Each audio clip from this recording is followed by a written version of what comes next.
Je vous invite à prendre le passage que j'ai préparé dans 2 Corinthiens au chapitre 2. 2 Corinthiens chapitre 2. Seigneur, nous voulons te prier, nous te demandons que tu viennes nous faire du bien par ta parole, que tu continues ton œuvre dans nos cœurs. 2 Corinthiens chapitre 2, et je lirai à partir du verset 14. Grâce soit rendue à Dieu qui nous fait toujours triompher en Christ et qui répand par nous, en tout lieu, l'odeur de sa connaissance. Nous sommes en effet pour Dieu la bonne odeur de Christ, parmi ceux qui sont sauvés et parmi ceux qui périssent.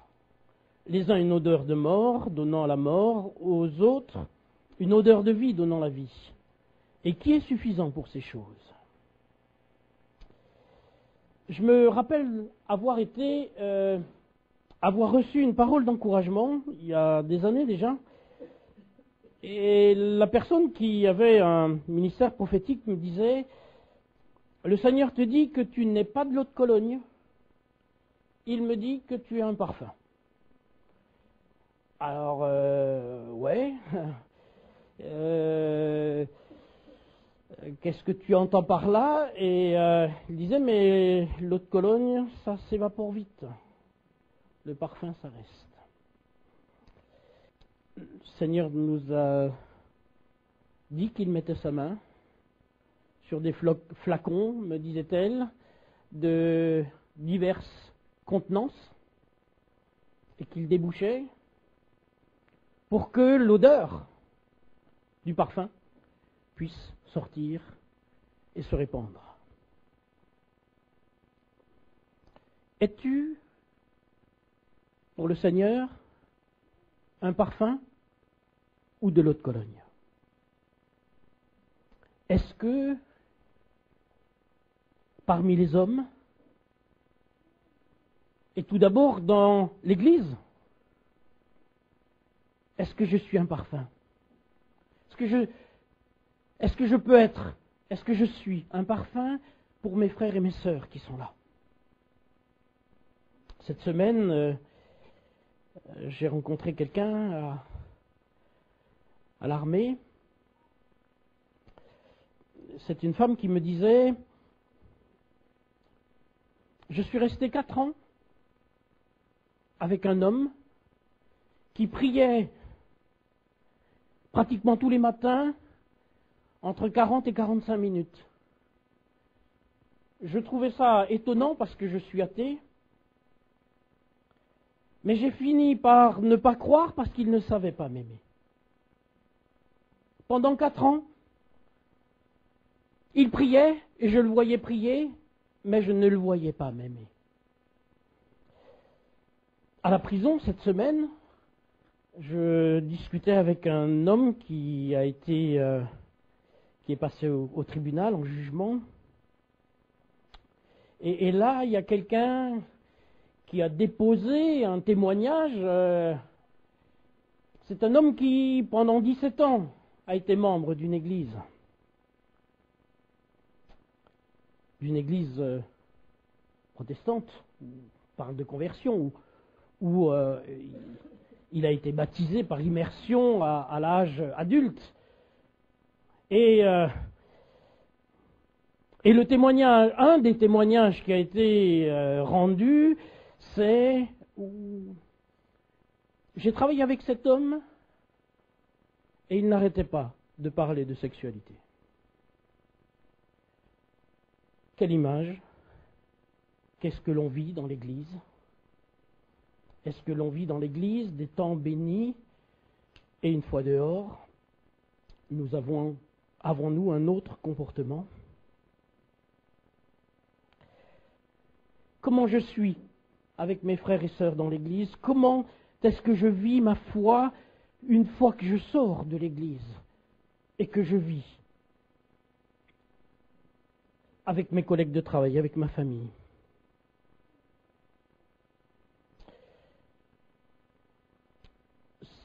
Je vous donnerai peut-être plus de questionnements que de réponses, parce que je pense que c'est à chacun d'entre nous de répondre. le texte nous dit que nous sommes un parfum pour Christ. Nous sommes un parfum, de Christ pour Dieu. D'une part pour Dieu et d'autre part pour les hommes. Pour nos frères et pour ceux qui sont dehors. Qu'est-ce que je dégage comme odeur? Qu'est-ce que tu dégages comme odeur?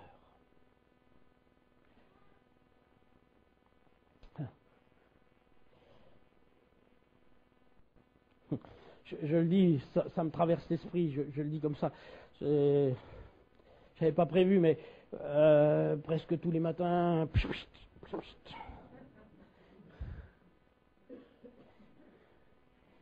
Est-ce que on veut camoufler nos mauvaises odeurs?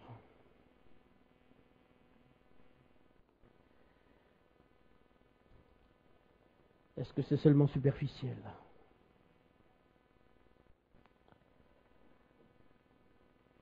Ayez, nous dit Pierre dans la première épître, ayez au milieu des païens une bonne conduite, afin que là même où ils vous calomnient, comme si vous étiez des malfaiteurs, ils remarquent vos bonnes actions et glorifient Dieu au jour où il les visitera.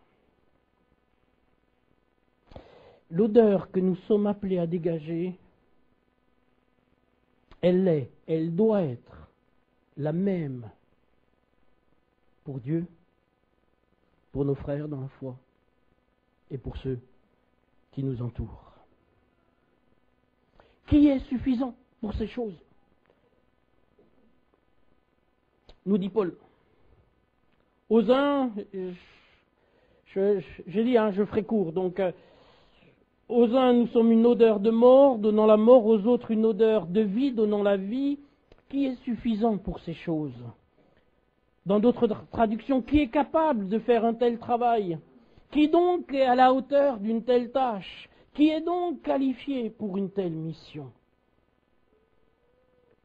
Qui est capable d'une telle chose?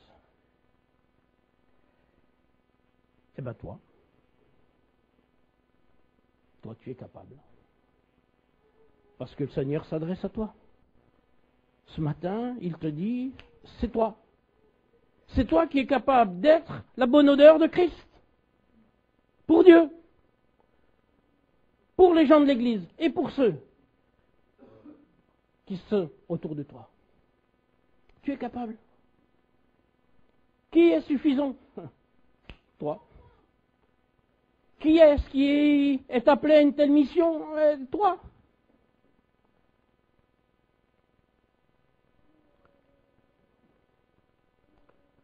Toi, tu es appelé. Toi, tu es appelé à être la bonne odeur du Christ. Là où tu es. Pour Dieu et pour les autres. C'est pas l'autre à côté, mais c'est toi. C'est même toi qui écouteras ce message par Internet.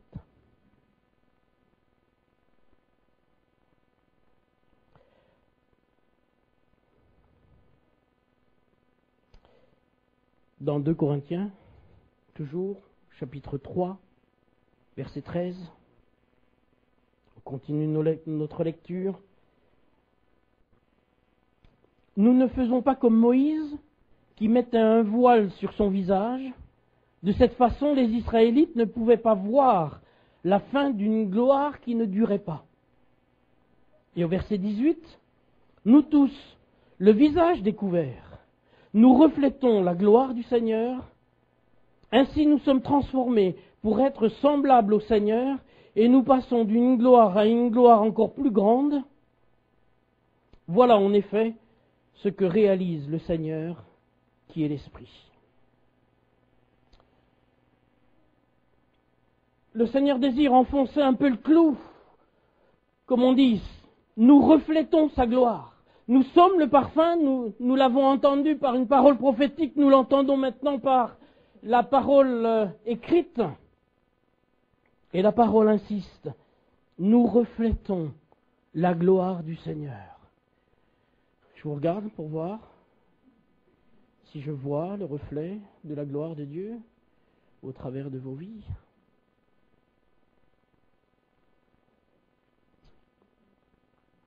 Comme le soleil sur la lune, au fur et à mesure que la pleine lune arrive, lorsque la pleine lune est là et qu'il n'y a pas de nuages, on voit. On voit pas, on n'arrive pas à discerner, comment dire, comme en plein jour, mais on voit quand même. Quand les gens nous regardent, j'espère qu'ils voient. Ils ne peuvent pas voir Dieu dans sa plénitude parce que nous ne pouvons pas refléter Dieu, nous, dans sa plénitude, parce qu'il est trop grand, il est trop glorieux, mais quand même, on peut voir. Je dirais même, alors que à cette époque-là, les miroirs ne sont pas ce qu'ils sont aujourd'hui. Mais au fur et à mesure, quand on reflète notre visage dans le miroir, c'est pas nous. C'est seulement notre image qui se reflète. Ainsi, le Seigneur désire se refléter au travers de nous. Nous reflétons la gloire du Seigneur. Lorsque les gens te voient, ou je vais dire peut-être plus les gens te voient, plus tu laisses la grâce de Dieu se manifester en toi, plus les gens te voient, plus ils voient la clarté du Christ en toi. Et nous l'avons entendu, ce matin, nous sommes appelés à la liberté. Nous sommes transformés, nous avons lu. Verset 18. Nous sommes transformés pour être semblables au Seigneur. Nous sommes métamorphosés pour être semblables. Nous sommes transfigurés de la même manière que sur la montagne de la transfiguration. Pour cela, il faut que l'Esprit Saint ait la liberté de nous changer et de nous transformer. Patricia Narbonne, fin septembre, est venue me voir pour me dire « Je reçois une parole prophétique de la part du Seigneur et il est question d'avortement dans l'Église. Mais je ne sais pas trop définir. » Alors je lui ai dit « Rentre chez toi, demande au Seigneur de te en dire un peu plus parce que... voilà, c'est pour l'instant, on n'arrive pas à voir. Je lui ai pas dit révise ta copie, mais c'était un peu ça, quoi. Le Seigneur a le temps. Donc elle l'a fait. Elle m'a envoyé un email. Voilà quelques précisions de ce que le Seigneur lui disait pour nous. Il y a des avortements dans l'Église dans le sens où le Seigneur nous montre des choses dans nos vies, le péché par exemple, mais nous n'allons pas jusqu'au bout de notre repentance pour changer de vie. Nous abandonnons notre péché pendant les temps forts à l'Église, c'est vraiment sincère, parce qu'on en fait vraiment la démarche. Il y a un travail qui se fait, mais c'est un travail qui ne va pas au bout, qui ne va pas à la conclusion. Nous retenons certaines choses. Nous ne laissons pas l'Esprit Saint agir pleinement en nous. J'ai souvent cette phrase, dit-elle. Nous retenons par crainte, ou parce que nous ne croyons pas que Dieu est capable d'agir assez profondément en nous. Lorsque sa parole dit que rien n'est impossible à celui qui croit, nous trouvons cela un peu fort, nous n'y croyons pas vraiment pour nous. Pour les autres, c'est toujours plus facile. Hein. Et comme nous ne croyons pas que Dieu est capable d'agir profondément en nous, nous faisons de Dieu un menteur. Elle trouvait que c'était un peu fort, mais voilà. Si tu ne crois pas que Dieu, que rien n'est impossible à celui qui croit en Dieu et qui se confie en lui, alors tu fais Dieu menteur. Il y a quelque temps, dit-elle encore, une parole de Dieu disait qu'il nous envoie une pluie. Mais j'avais l'impression que nous ne laissons pas cette pluie nous mouiller. Par crainte ou par manque de foi. J'ai eu une autre image, celle de vases d'argile très vieux que l'on retire des profondeurs de l'eau. Une fois retirés, ils restent en bon état. Dieu me montre à travers cette image que les vases ont été bien faits, que le choix de l'argile était bien, que les vases étaient bien façonnés par le potier. Si bien que lorsqu'on les retire de leur environnement des années plus tard, ils restent avec la forme que Dieu a créée, que le potier a créée ou a façonnée. Et nous, si l'on sort de notre environnement de l'Église, est-ce que l'on reste comme Dieu nous a façonnés? Est-ce que nous gardons ce qu'il nous donne afin de rester forts devant les difficultés ou les tentations? Il le faudrait. Sinon, c'est avorter la vie que Dieu a mis en nous. Ouf. Ouf. Profond. Profond. Faudra réécouter, probablement, pour que ça rentre.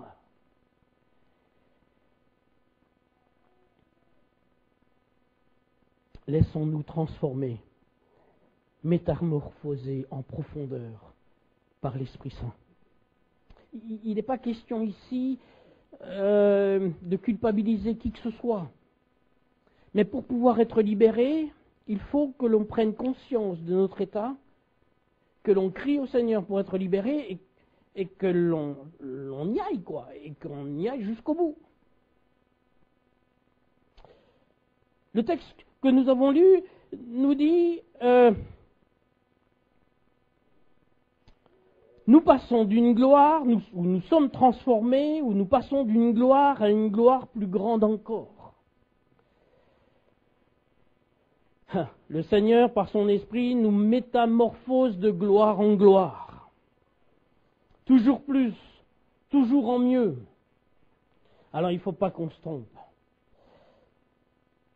Quand la parole dit de gloire en gloire, ce n'est pas d'ascension en ascension.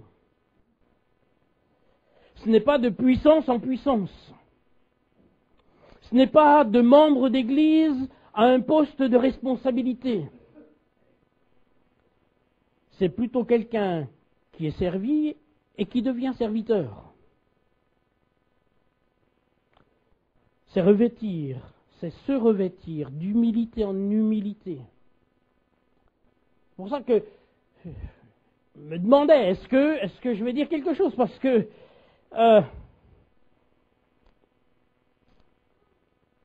c'est d'aller ou de vivre de sainteté en sainteté. Et je disais, est-ce que j'allais prêcher? Parce que nous avons déjà entendu plusieurs fois, je vis, mais ce n'est plus moi qui vis.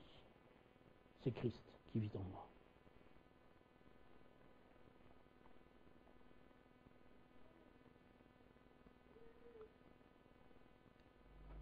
Vivre de gloire en gloire, c'est d'être, et je me mets dans le lot, c'est d'être de moins en moins aux prises avec le péché, avec notre colère, avec notre impatience, avec nos paroles dures, afin que tout cela et d'autres choses avec soient remplacés par ce que dit Philippiens, que tout ce qui est vrai, tout ce qui est honorable, tout ce qui est juste, tout ce qui est pur, tout ce qui est aimable, tout ce qui mérite l'approbation, ce qui est vertueux et digne de louange, que cela soit l'objet de vos pensées. Ça fait beaucoup, hein? Allez, je conclus. Je conclus par le commencement. Nous l'avons lu dans 2 Corinthiens chapitre 2, verset 14. Grâce soit rendue à Dieu qui nous fait toujours triompher en Christ. C'est comme ça que le texte commence. Grâce soit rendue. Toujours triompher. Toujours, continuellement, de mieux en mieux, en tout temps. Ça ne cesse jamais. Il nous donne par son esprit de toujours gagner sur nous-mêmes et sur les circonstances de la vie. C'est pourquoi nous lui rendons grâce. Grâce au pluriel. Nous ne cessons de lui rendre grâce sur grâce parce qu'il nous fait toujours triompher.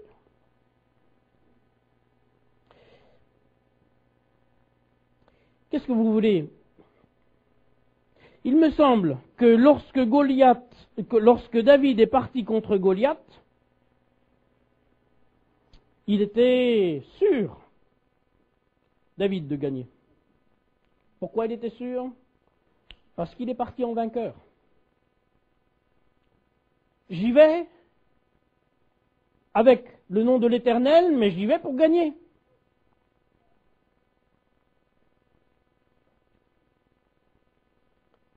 Quel est notre état d'esprit sur nous-mêmes ou sur les circonstances? Est-ce que nous partons en vainqueurs?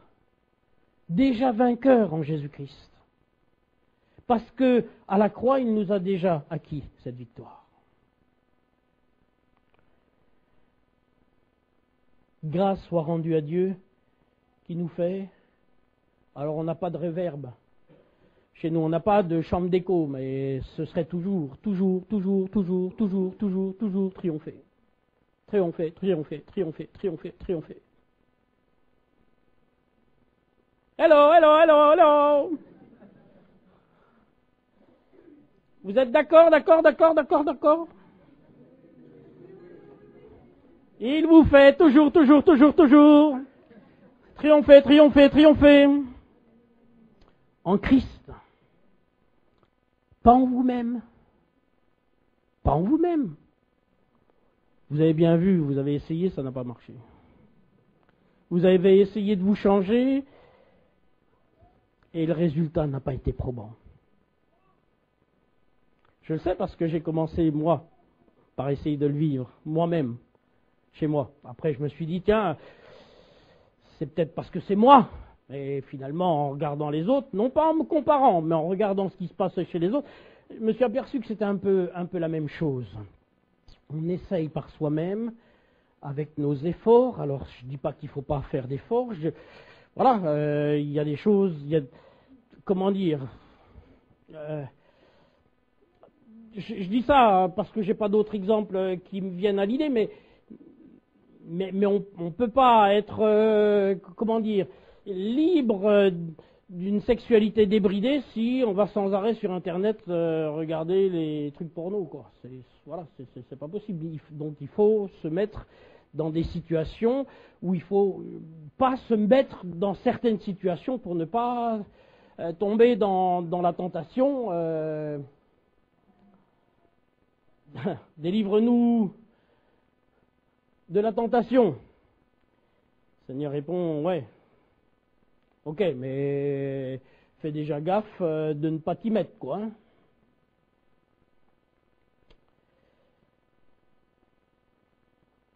Le Seigneur désire nous libérer. Il désire que nous soyons un parfum de bonne odeur. Il désire que nous puissions être changés, transformés, de gloire en gloire. C'est énorme, de gloire en gloire. quand je dis de gloire en gloire, je répète, hein, c'est d'humilité en humilité. C'est laisser, c'est comme le dit Jean le Baptiste, il faut que je diminue pour que le Christ puisse croître. Je vous invite à prier.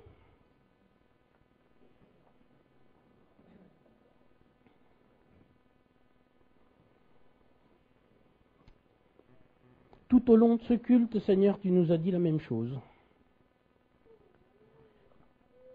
Tu nous as parlé de libération. Tu nous as dit que tu désirais effectivement vivre plus dans nos cœurs.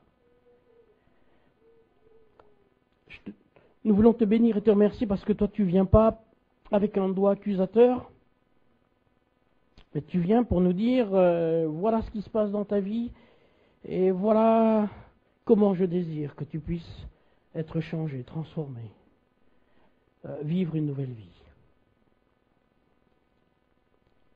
Nous te remercions parce que tu nous dis de gloire en gloire. Ça laisse de la marge pour changer et être transformé jusqu'à ce qu'on soit avec toi dans les cieux.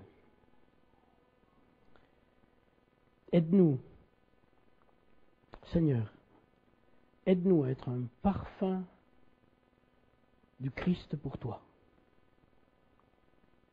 Que tu puisses te réjouir,